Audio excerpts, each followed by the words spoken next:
Welcome back, brothers and sisters. I am Braden. This is Langley Outdoors Academy, the place where we not only talk about what's going on in the gun world, but also talk about how we're going to fix it together. The content that we're going to cover tonight, guys, is something you are going to want to send out because this speaks to something massive. The DOJ, underneath Merrick Garland, is caught between a rock and a hard place, the rock being $280 million in damages and liability, and the hard place being gun control support. Do you support the $280 million or do you let gun control fall by the wayside? This is something you are going to at least enjoy seeing the problem that they've created for themselves. Everything is linked in the description box below per usual, and I cannot wait to hear your thoughts in the comments field below.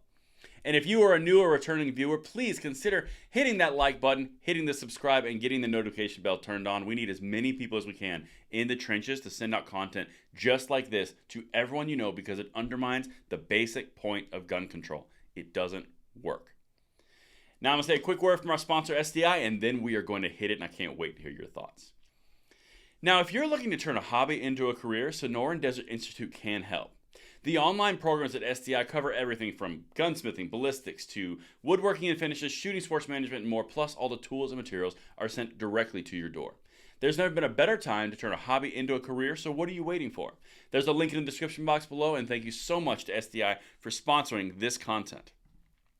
But my brothers and sisters, I've got to walk you through this because as I mentioned in the introduction, that wasn't a tease. The DOJ is actually contemplating, do they appeal a $280 million liability loss in court, or do they undermine gun control? It is quite literally that serious, that simple. Sutherland Springs shooting survivors say DOJ appealed damages gun safety laws. Surviving victims and critics say the government's appeal of a decision that found it liable in the 2017 mass situation could undermine the nation's background check system. Now, how's that possible, Braden? Oh, we're going to get to it in 1 second, but let me show you a little bit of information, kind of high level that we're dive in. Survivors of a 2017 mass situation at a church in Sutherland Springs, Texas, said they find themselves frustrated, confused, and angry as the Justice Department nears its deadline to appeal the decision that found the federal government liable in the attack that killed 26 of their fellow churchgoers. So there's a lot of consternation here, but what could that be? Here's the backstory, and then it's going to lead right into the problem now. Check this out. In July 2021, the government was found liable for failing to provide records that could have kept terrible person from acquiring the weapon he used in the shooting at the First Baptist Church in Sutherland Springs, and he was ordered to pay to the more than 80 survivors and victim family members $230 million. The Justice Department has received 2 extensions to file its appeal brief, now due next week, and it is unlikely to receive another one. So it was actually $230 million. Sorry, my bad. But this is important because in the original court briefing, they undermined background checks. Check this out. Same administration and same DOJ that is pushing for universal background checks, which is pushing for assault weapons bans. Same people, all right? Oh, by the way, little side note, also the same people who argued in a Texas ghost gun case that it was perfectly fine to restrict the rights of individuals because they've done it to Protestants and Native Americans in the past. No joke, look it up. I've got the videos. Anyway, here we go. Critics of the Justice Department's potential appeal, including the surviving victims, said the agency's stated arguments undermine the background check system, a cornerstone of President Joe Biden's gun policy priorities. The government's lawyers claimed during the first trial that the gunman could have purchased firearms elsewhere, even if a background check would have prevented him from legally purchasing them from a licensed gun dealer. Translation: background checks don't work? I thought they were a catch-all. I thought there was no way around them. I thought common sense gun safety was the way to go. Even the government is arguing when there's a $230 million check on the line that a criminal is going to bypass the background check system because they are criminals.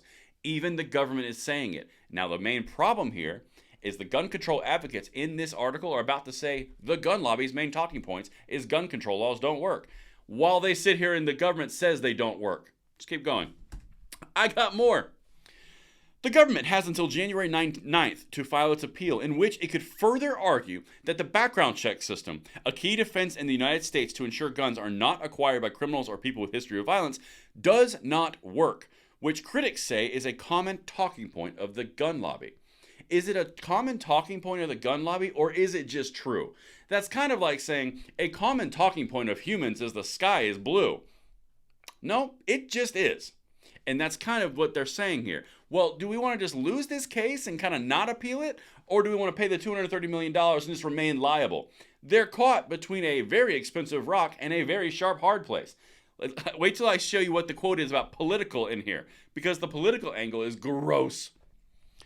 The disharmony between the Justice Department's case and the Biden administration's gun safety efforts is at the crux of the survivors' acrimony, along with the fears and pressure that a lost appeal case could damage gun safety laws because they don't work. And in order to win and not be found liable, the United States Department of Justice has to argue that their own laws are ineffective and they can be bypassed by criminals, which is a vast majority of the gun crime in the United States. It undermines every single point that they do. Anyway, got one more for you thing. This is where the politics and this, if it's about anything else, if you ever needed a proofing point that this is about power and control, not about solving the problem, this is the quote right here.